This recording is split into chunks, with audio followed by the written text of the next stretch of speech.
Pada Bikis kali ini kita akan kedatangan narasumber yang sangat familiar nih teman-teman di kalangan keluarga ekonomi Islam. Tidak lain dan tidak bukan Kakanda Muhammad Aji Nurzaki. Halo Kakanda. Halo. Apa kabar nih? Alhamdulillah kabar baik dan sehat. Alhamdulillah. Kakanda bisa memperkenalkan terlebih dahulu? Baik, bismillahirrahmanirrahim. Assalamualaikum warahmatullahi wabarakatuh. Izin memperkenalkan diri teman-teman sekalian yang di rumah. Nama saya Muhammad Aji Nurzaki, biasa dipanggil Aji. Kemudian alhamdulillah pada tahun ini saya diamanahkan menjadi Ketua Umum Himpunan Mahasiswa Ekonomi Islam periode 2021-2022 dan saya bertempat tinggal di Pamulang, Kota Tangerang Selatan.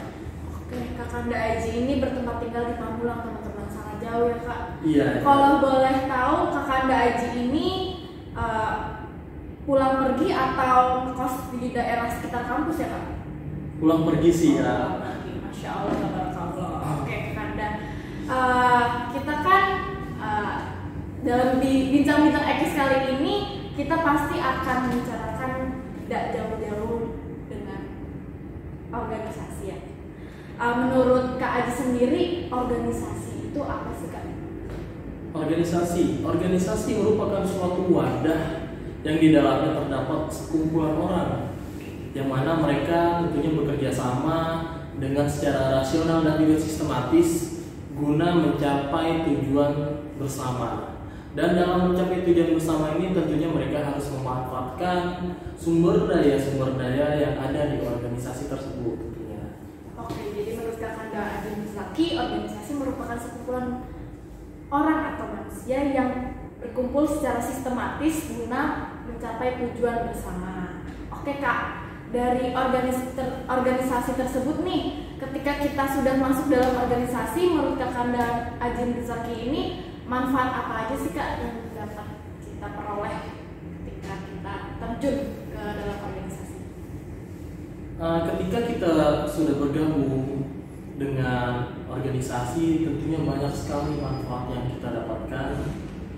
Yang pertama itu bisa menambah pengalaman. Kenapa bisa menambah pengalaman? Tentunya pengalaman yang kalian dapatkan di sebelumnya mungkin belum kalian dapatkan ya, atau belum kalian rasakan ketika sudah bergabung di dalam organisasi di sebuah kampus. Tentunya vibes-nya berbeda dong. Ya. Nah, kemudian yang kedua ini, ketika kita sudah bergabung dengan organisasi, tentunya kita mendapatkan ilmu dan wawasan yang banyak, yang mana mungkin teman-teman sekalian sudah mendapatkan daripada ilmu atau wawasan tentang organisasi melalui organisasi yang ada di SMP-nya ataupun di SMA-nya ataupun organisasi yang ada di luar atau eksternal. Pastinya berbeda ya kan dengan organisasi. Itu tentunya berbeda. Kemudian yang ketiga itu kalian mendapatkan atau memperluas relasi. Nah, dengan relasi ini nih akan terciptanya sebuah jaringan. Dan tentunya jaringan ini akan sangat penting. Nah, kita juga seperti ini, kita saling kenal, tentunya itu akan sebuah organisasi, betul? Betul. Nah, ini kita saling kenal kayak gini, kita dekat tentunya kan lewat organisasi. Nah, mungkin buat teman-teman nih yang sebelumnya belum pernah dekat atau kenal dengan mahasiswa yang lain, nah dengan organisasi ini kita bisa kenal satu sama lain. Itu yang maksud relasi. Iya. Mendekatkan yang jauh, mendekatkan yang lebih dekat. Iya. Oke. Selanjutnya, menurut Kak Aji sendiri nih, ada nggak sih tips-tips dalam berorganisasi, Kak? Untuk tips dalam organisasi ya, tentunya dalam atau ketika kita sudah mengikuti organisasi, tentunya kita harus memiliki suatu tips lah. Agar apa? Agar ketika kita menjalankan suatu organisasi, kita tidak hanya asal-asalan nih untuk bergabung di organisasi. Tentunya tips yang pertama dari saya, tentunya teman-teman harus komitmen nih terhadap pilihannya atau keputusannya ketika sudah masuk ke dalam organisasi. Dalam artian teman-teman kan sudah berkomitmen untuk masuk dan berjuang sama di dalam organisasi. Tentunya teman-teman juga harus siap mempertanggungjawabkan terhadap komitmennya dari awal sampai akhir itu tentunya. Kemudian yang kedua, tipsnya itu teman-teman harus bisa memanajemen waktu, harus bisa membagi antara waktu untuk kuliah, waktu untuk mengerjakan tugas dan sebagainya, dengan waktu untuk berorganisasi seperti rapat. Nah, terkadang nih rapat dengan pengerjaan tugas nih tentunya sulit mepet lah ya, mepet. Nah, teman-teman harus bisa memanajemen waktu nih sebaik mungkin agar apa? Agar di kuliahnya maupun di organisasinya ini tidak hancur atau tidak terganggu nih satu sama lain. Kemudian tips yang ketiga nih tentunya kita sebagai orang yang berorganisasi tentunya kita harus berkomunikasi dengan baik satu sama lain. Karena apa? Karena dengan kita berkomunikasi dengan baik satu sama lain, tentunya itu akan meningkatkan suasana atau meningkatkan kinerja atau mengoptimalkan lah daripada organisasi tersebut tentunya. Dan juga kita harus bersifat profesional tentunya. Itu penting, itu tipsnya.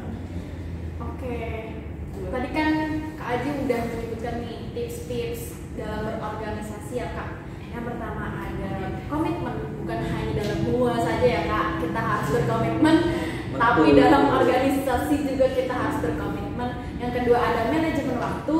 Yang ketiga kita harus menumbuhkan rasa hubungan yang baik antara sama anggota ya Kak. Oke, kalau boleh bertanya lebih dalam Kak mengenai manajemen waktu ya, boleh dijelasin Kak gimana sih manajemen waktu yang baik menurut Kak Aji? Tentunya untuk memanajemen waktu secara baik dan benar tentunya kita harus mempunyai skala prioritas. Kita harus menentukan skala prioritas nih, mana yang kegiatan kita itu penting dan genting, kemudian mana kegiatan yang penting namun tidak genting, mana kegiatan yang genting tapi tidak penting, dan mana kegiatan yang tidak penting dan juga tidak genting. Nah, kita harus membuat skala prioritas seperti ini agar apa? Agar kita dapat melaksanakan atau melakukan kegiatan yang kita punya itu dengan secara baik dan teratur karena sudah terjadwal. Dan juga ketika kita mempunyai beberapa kegiatan yang banyak tentunya itu tidak bisa tidak nabrak lah, tidak berbentrokan. Nah, oleh karena itu kita harus memanajemen waktu dan salah satu caranya itu dengan cara kita membuat skala prioritas. Jadi sangat penting sekali Kak untuk menentukan mana nih skala prioritas kita di hari ini, apakah organisasi ataupun dalam akademik.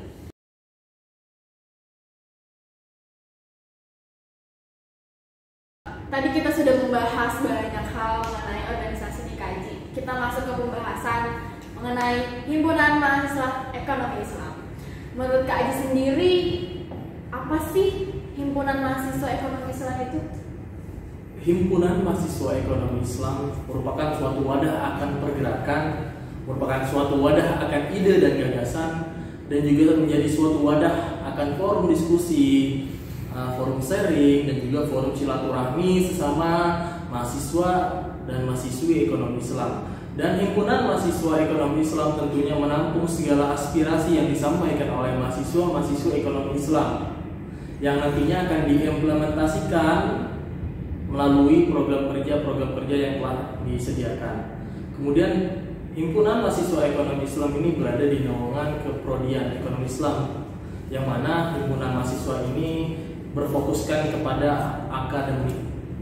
Oke, jadi Himpunan Mahasiswa Ekonomi Islam yakni himpunan yang merupakan wadah sharing, wadah silaturahmi, juga sebagai wadah dalam menampung aspirasi mahasiswa yang ada. Dan itu setelah membahas Himpunan Ekonomi Islam sendiri, kita akan masuk dalam struktur Hima itu sendiri kaji. Dalam kestrukturan Hima Ekonomi Islam terbagi atas berapa sih kaji, berapa bidang nih kalau boleh tahu? Oh, jadi begini, di Himpunan Mahasiswa Ekonomi Islam itu terdapat 3 bidang.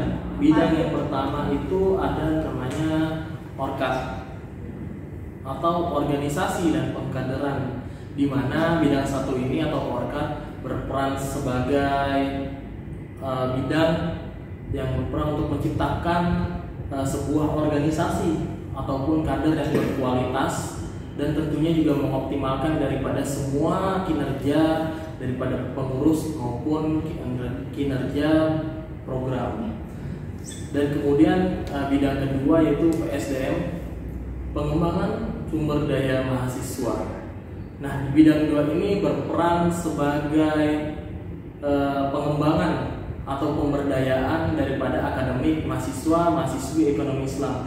Jadi buat teman-teman nih yang memiliki saran atau apa terkait akademik tentunya, nah nanti bisa nih di bidang 2 ini, karena ranah bidang 2 itu seperti itu. Kemudian yang ketiga itu ada namanya bidang 3 yaitu Kominfo, komunikasi dan informasi, yang mana bidang 3 ini berperan untuk mengelola seluruh media sosial yang dipunyai oleh himpunan mahasiswa ekonomi Islam. Dan juga tentunya di bidang 3 Kominfo ini mereka berperan untuk menyebarkan segala informasi ke media sosial. Nah, informasi yang dimaksud seperti apa sih? Informasi yang disebarkan itu bisa berupa informasi beasiswa, informasi magang, informasi lomba, dan informasi-informasi lainnya. Nanti akan disebarkan, dikirimkan melalui media sosial gitu, yang bisa diakses oleh mahasiswa-mahasiswi ekonomi Islam. Jadi dalam himpunan mahasiswa ekonomi Islam terdapat 3 bidang ya teman-teman. Yang pertama bidang organisasi dan pengkaderan, yang kedua ada PSDM, dan yang ketiga ada Kominfo. Oke Bang Aji atau Kak Aji nih, kalau boleh tahu ada nggak sih persyaratan khusus dalam untuk menjadi bagian dari himpunan mahasiswa ekonomi Islam? Bicara tentang persyaratan khusus untuk menjadi bagian pengurus daripada himpunan mahasiswa ekonomi Islam, tentunya mereka harus mengikuti daripada pengkaderan tingkat pertama. Yang kedua, mereka harus siap merelakan waktu, tenaga, dan pikirannya untuk himpunan mahasiswa ekonomi Islam. Yang ketiga, kemudian mereka harus mempunyai kapasitas dan loyalitas untuk himpunan mahasiswa ekonomi Islam.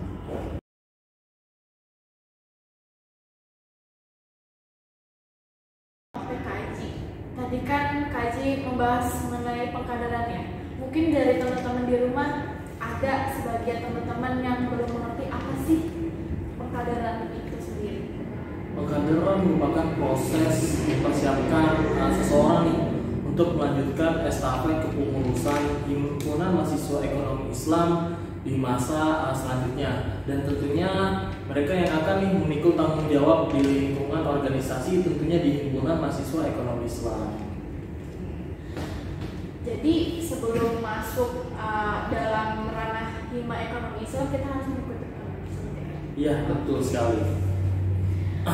Oke teman-teman, kita sudah membahas mengenai organisasi dan juga hima ekonomi Islam itu sendiri.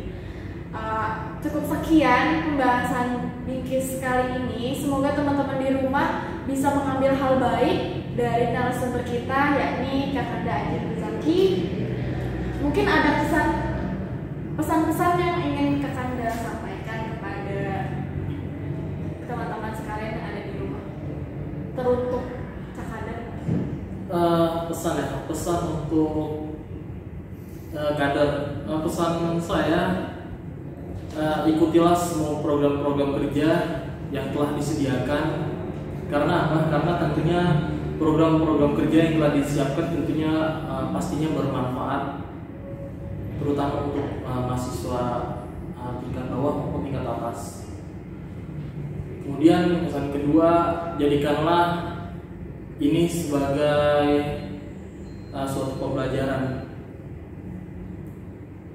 Jadikanlah organisasi itu sebagai suatu media pembelajaran untuk mengasah dan memperbaiki diri agar kualitas diri menjadi lebih baik lagi. Dan tentunya jadikanlah apa yang kalian lihat, apa yang kalian dengar, dan apa yang kalian rasakan menjadi suatu pengalaman pembelajaran untuk kalian. Ambil sisi positifnya dan tinggalkan sisi negatifnya. Dan nikmatilah proses. Karena untuk saat ini kalian masih berproses dan proses itu masih lumayan panjang, maka nikmatilah proses itu. Karena ketika kalian sudah mencapai tingkat atas nih, yang akan diceritakan kepada teman-teman dan sanak saudara tentunya proses perjalanan itu loh. Jadi nikmatilah prosesnya, jangan bosan-bosan terhadap program kerja atau kegiatan yang telah disediakan. Terima kasih Kakanda Aji sudah meluangkan waktunya pada Binkis kali ini. Iya, sama-sama. Oke. Semoga kita bisa bertemu di lain waktu ya Kak. Iya, amin. Oke teman-teman, sekian Binkis episode pada episode kali ini. Mungkin dari teman-teman sekalian bisa memberikan saran atau ide nih terkait pembahasan episode selanjutnya. Jangan lupa subscribe, like, juga komen teman-teman. Sampai jumpa di Binkis selanjutnya. Assalamualaikum warahmatullahi wabarakatuh.